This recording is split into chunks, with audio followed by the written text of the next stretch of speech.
Hello and good evening. Welcome to our Thursday Louise self-healing class. It's always big and my pleasure to have everyone on the call with us today.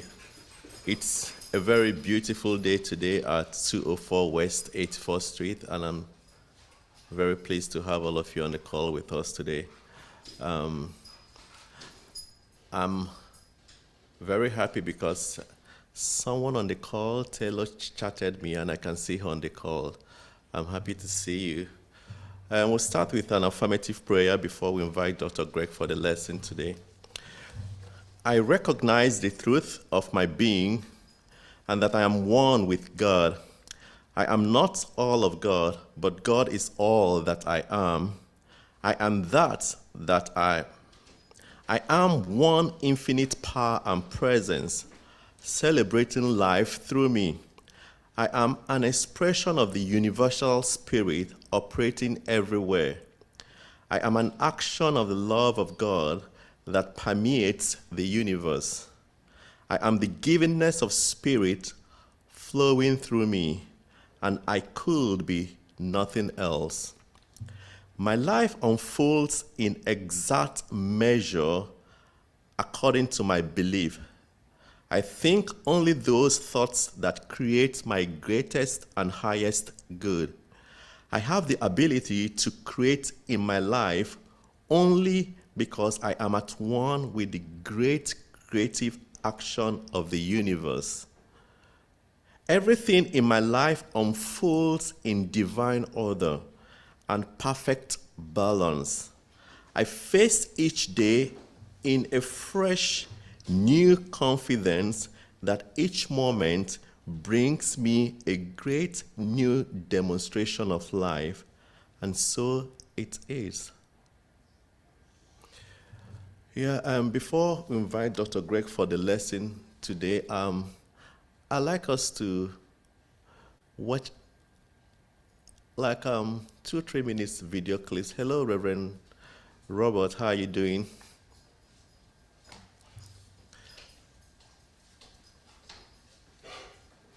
Okay, I wanted to play a few minutes video clips. Okay. We have an interesting lesson titled Yes Heals. But before Greg comes up, let's watch these short video clips.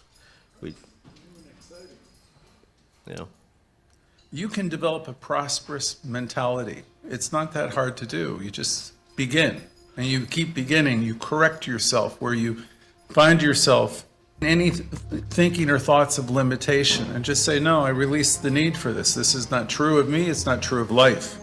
Each one of us is heir to all that is and all the world has to offer.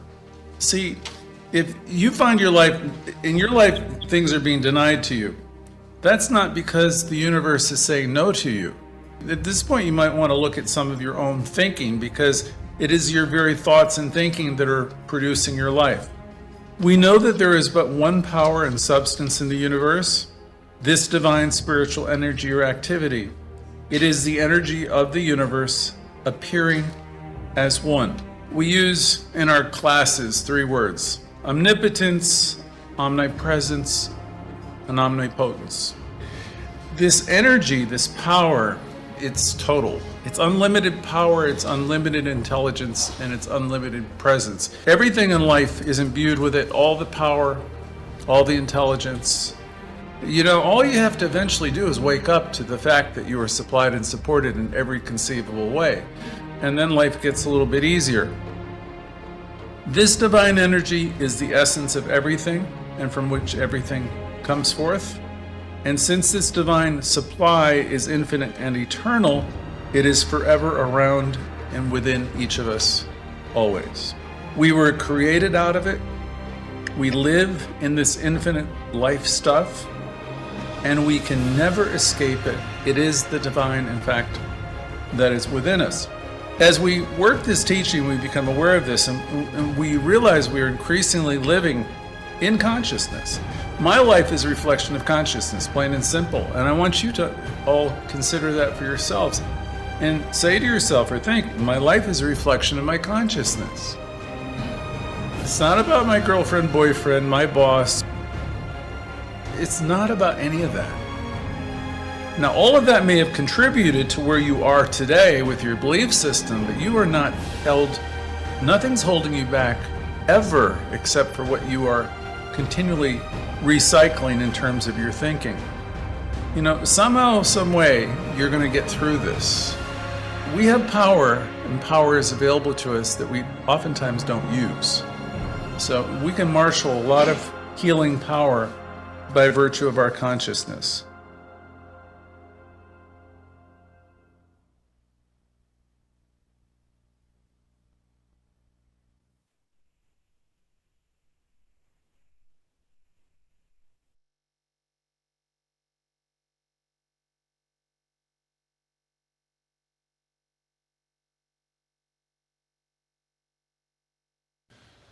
Hi, everybody. Welcome to First Center for Spiritual Living in New York City.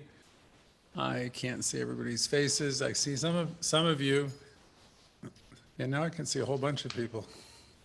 Hey. Okay, well, welcome to our healing class. This is the center where Louise Hay got her education. Most of you already know that. I can see you. I know who a lot of you are.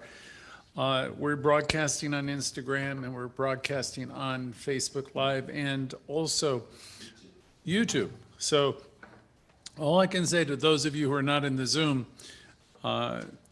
send us a message and we'll send you the link, because there will come a time in tonight's class where we can interact with one another. And if you're on those other platforms, you can't do that, I don't believe, right? Okay. So welcome to the center. This is the First Center for Spiritual Living in New York, formerly First Church of Religious Science, New York. This is the place where Raymond Charles Barker was sent by Ernest Holmes to start this New Thought community. We've had some superstars here over the years in terms of students, Louise Hay being the one that's probably most famous, who wrote the book, You Can Heal Your Life. So welcome, welcome, welcome. Tonight's talk is, or lesson really, is on the healing power of the word yes. And this is a new one for me. We have 52 different lessons. Louise was, as I said before, probably our most famous student. I've been a student of her book since it came out. I think I got it around 1986. It was published in 1984, You Can Heal Your Life. It's one of the most successful books that has ever been written, selling over 6 million copies. I never knew then that I would wind up facilitating a Louise Hay or self-healing group, but I started to about 9 months after I first had that information put in my hand, and I've been doing so ever since. So this work has been working for me now for, I don't know, you can count the years better than I, 30, 40 years, and it helps people. It helps people everywhere. Louise had many affirmations that were really powerful and worked. And an affirmation is not what we call a affirmative prayer necessarily, nor is it a treatment, but it's a really great beginning. And part of my New Thought process was, and one of the things I learned from Louise was to say yes to life and yes to opportunities and yes to healing. And that's what we're talking about this evening. I think I know where Louise Hay got that expression, because the second pastor here was Dr. Stuart Grayson, and he had on his wall this big framed, I guess you'd call it crocheted piece that said one word, and it was yes. So that was his healing word, the word yes. So I believe it was Dr. Grayson who taught Louise, if not Grayson, it would have been Barker, this important lesson. Dr. Grayson's book, in the introduction, of his book, Dr. Grayson spoke of his childhood, and he was sick most of the time as a kid, and he had to be tutored, and he had every allergy that you could imagine, and he didn't have anything close to a normal life. His dad was a doctor, and he was sickly for the most part. But he was an interesting kid, and he was interested in everything, and became interested in healing, which was a good thing because his body was not healthy. I remember as I read Dr. Grayson's story, and I reviewed it for tonight's lesson, he had this framed needlepoint which hung in the center for years. And again, the word was yes. And that ties into all my memories of Louise Hay over the years. So he was learning to affirm life from the very beginning. When he was a child, he commented that there were lots of rules, things that he had to do and was taught to do, and things that he needed to do to be healthy, what the experts said, and lots of rules concerning education, and lots of rules. And he had several doctors, including his own father, and medications that he was told to take.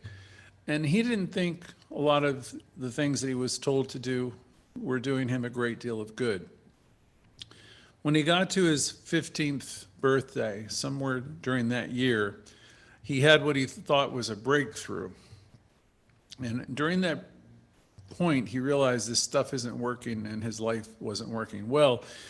And he made a decision that he was going to take charge of his life, take charge of his body, start making his own decisions rather than listening to everybody. I remember now an old song from Grace Slick, which was, all the people say, tell me, all the doctors say, everybody tells me what. And a lot of us do that. We look to everybody and everyone to tell us we're okay and tell us what to do. In every person's life, there comes a point in time where you have to take stock of your own life. And you really come to a point where you start to realize, okay, my life is going to play out this way unless I start to take charge of it. And Grayson had the breakthrough to decide that he was going to start to take charge of his own life. And as he did that in the coming months during that first year, healing after healing took place. Things that he was allergic to, physical conditions that he had abated. All of this confounded his own dad, who was a physician, and the other physicians that were taking charge of him. He decided to take charge of his life and to deal directly with the things that were in his life. And that became his journey into self-healing. And for most people, it's a journey that brings us into a place like this, because this teaching reminds people that we are authors of our own experience. We create our life, and we know that life is saying yes to us. And I don't know how to amplify that message enough, because it took me a long time to understand it myself. Life is saying yes to me. And by that I mean, whatever I ruminate upon, and for that word, I'll define it again, whatever I'm focused on goes round and round and round within me. There's a law of correspondence, meaning my life is going to respond to what I really, really believe deeply within my heart and my being. It is going to say yes to that. So if I think of myself as sickly and deficient and lacking and not good enough, life will say yes to all of that. And it doesn't mean that that's true, any of it, but this is just the way it works. This is the law of life. So that's the context for the beginning of the lesson tonight. Life is always accepting you at the estimation of your own worth, your value, and it responds to that. So it's a journey usually for all of us, any of us, Some of you will be listening to this in YouTube and Instagram, and some of you, the message will resonate, and there will be a quickening, and you'll say, yeah, okay, I get that. This is what I believe. And it's usually something that causes people to find a place like us. And when you do, great things can begin to happen. It could be a dissatisfaction with your current, let's say, religious background. I know in my case, I was told I was a sinner. I was told I had original sin. I was told I could go to hell. I was told a whole bunch of things. And that isn't really great information to be telling a little kid, but I got all of that stuff. Maybe the breakaway point for somebody could be that the spiritual beliefs that were put upon them as a child, really were, it becomes a catalyst. You want to move away from that towards something that's more affirming. I know that was so for me. So whatever brings you to a teaching like this, whatever dissatisfaction or whatever thing that just doesn't make sense, that causes you to come toward a place like this, whatever it is, it's God in action. The universe is always moving us forward. I never know where I'm going to wind up. I never did. But as I look back over, 4, 5 decades, from a distance, you can see, like, my goodness, everything was leading you towards something. And it's, that's one of the great advantages of being older. You can look back and you can see how there was a certain synchronicity to everything that brought you forward.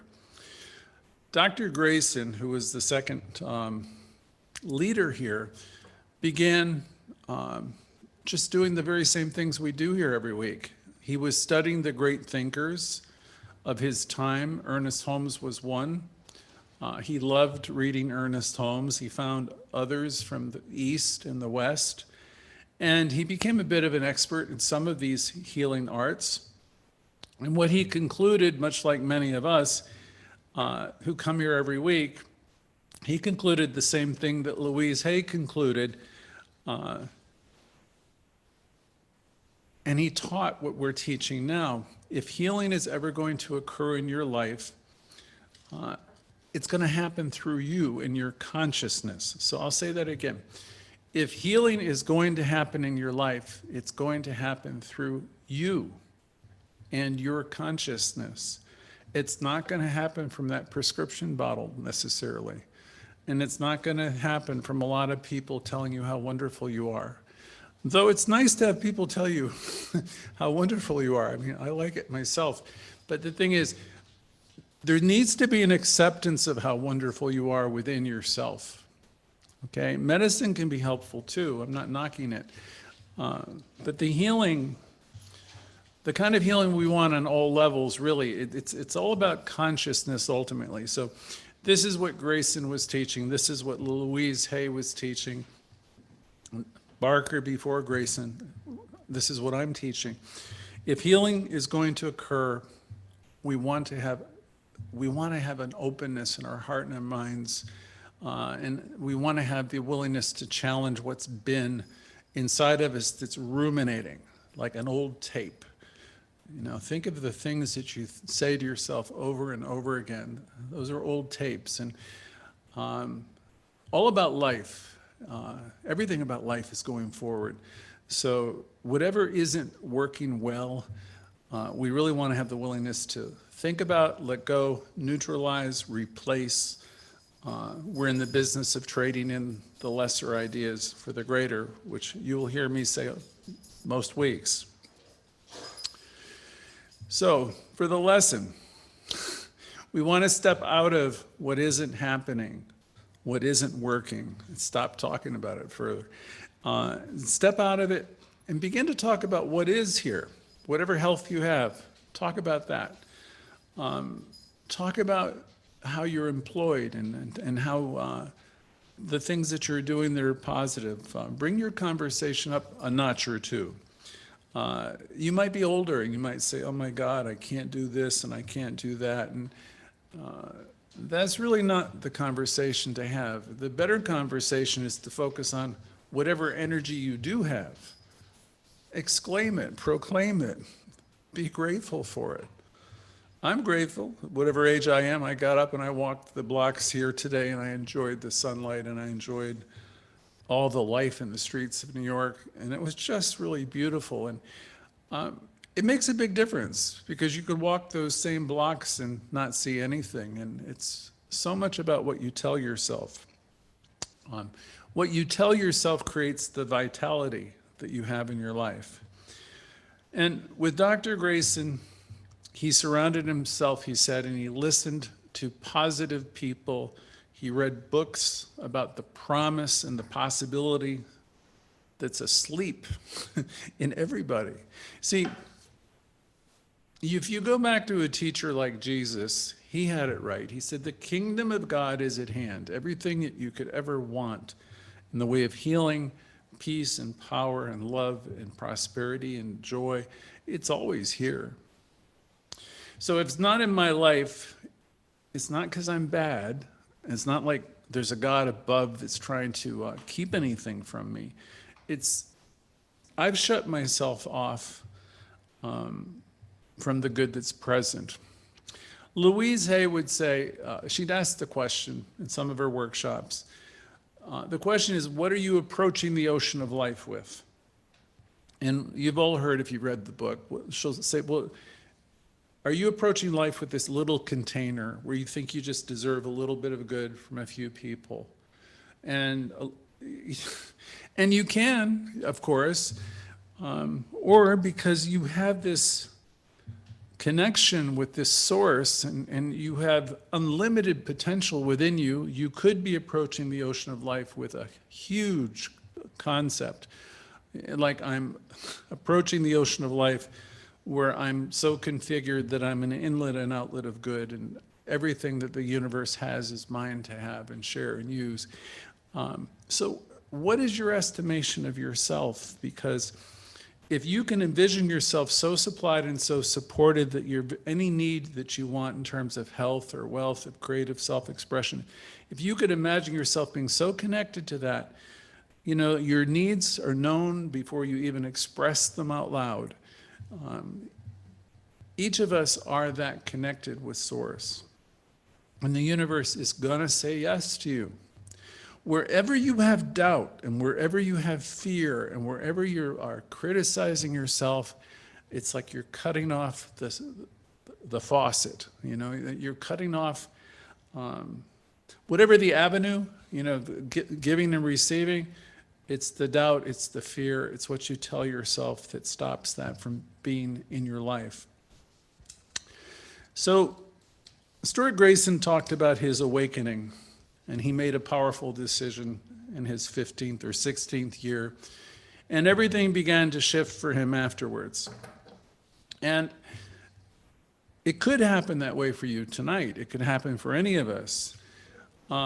More often it's a process where people will come into a class like this and we'll teach you and we'll remind you. You'll go out into the world and you'll be good for an hour or two or a day or two, and you'll start reacting, and then you'll tell yourself stories about people, places, and things. And you'll forget that, hey, I am the author of my own experience. I could see peace instead of anything.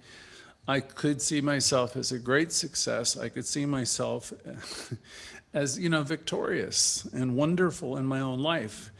And I can learn to be the one unto my own life. And see, once you start thinking that way, you know, the waves will literally part for you, and you will walk into that experience of a greater and more vital life where you are experiencing all of the things, the attributes of the universe, because they're all there for you.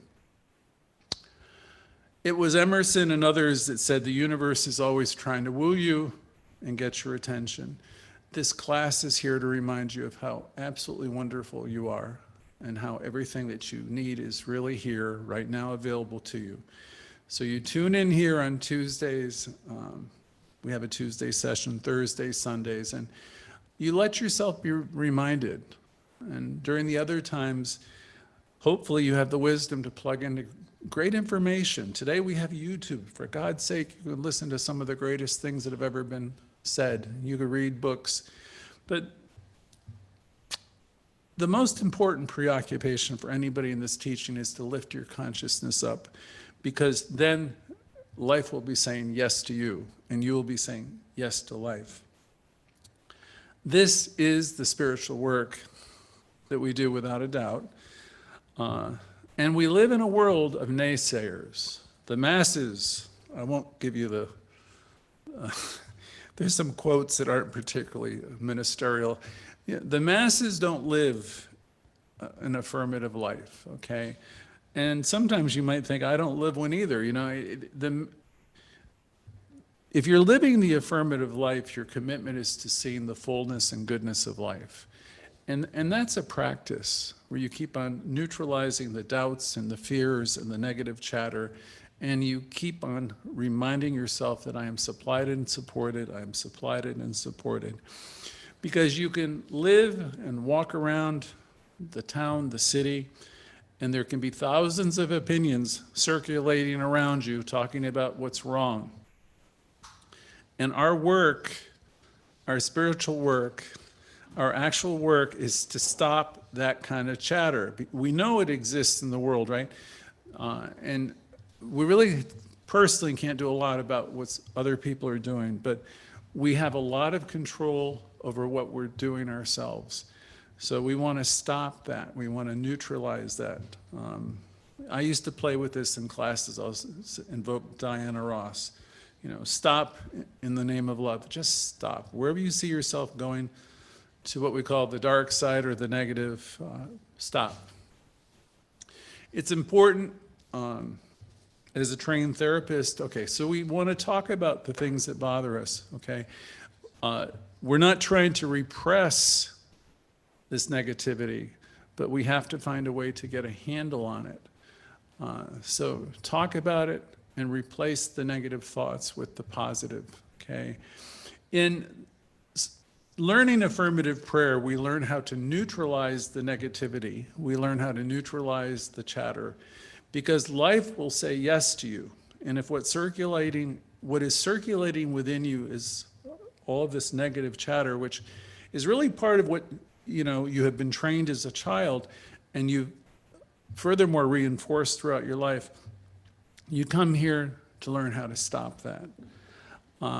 People have said, I have a committee in my head and it's really negative, and that's our upbringing and all that stuff. We have to find a way to silence the committee.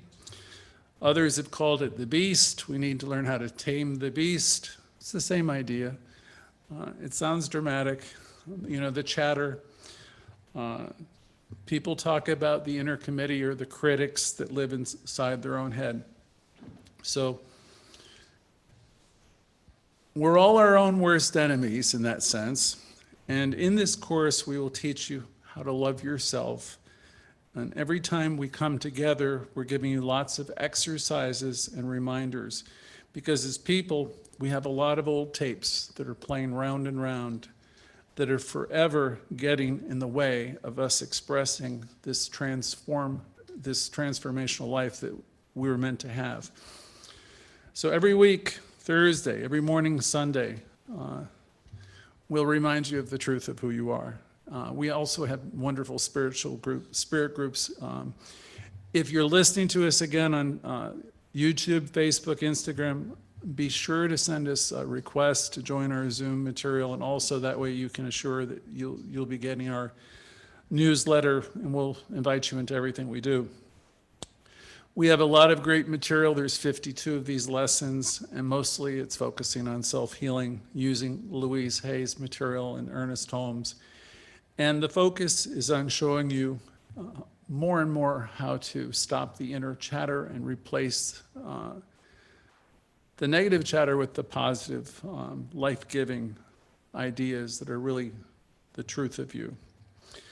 So this group is committed to teaching you how to love yourself, learning how to say yes to the abundant life, and quieting down the inner racket, the inner critic, the beast, if you will, that forever and ever is telling you there's something wrong with you.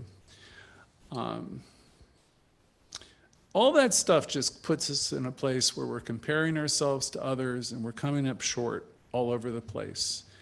And I know that will not take you where you want to go. If you're on this call, I absolutely know that you're wanting to learn how to ascend, you're wanting to learn how to transcend, you're here to consciously evolve, and we're here to support you in that journey. Some of you have been living a life of low expectations, and I'm here to challenge you that we're here to help you elevate that, so you can demonstrate a first-class life with wonderful people, wonderful opportunities, and great health and wholeness. You may think that this is too much, you may think this sounds hard, but I'm here to promise you that it's one thought at a time, and as Louise Hay said, you just begin wherever you are, and you're going to be amazed before you're halfway through. So that's it for tonight, for the moment. We're going to take a break, and then we can hear from all of you. Those of you who are on Instagram, Facebook, YouTube, please send an invite or a request, and you can join our Zoom call. See you in just a minute.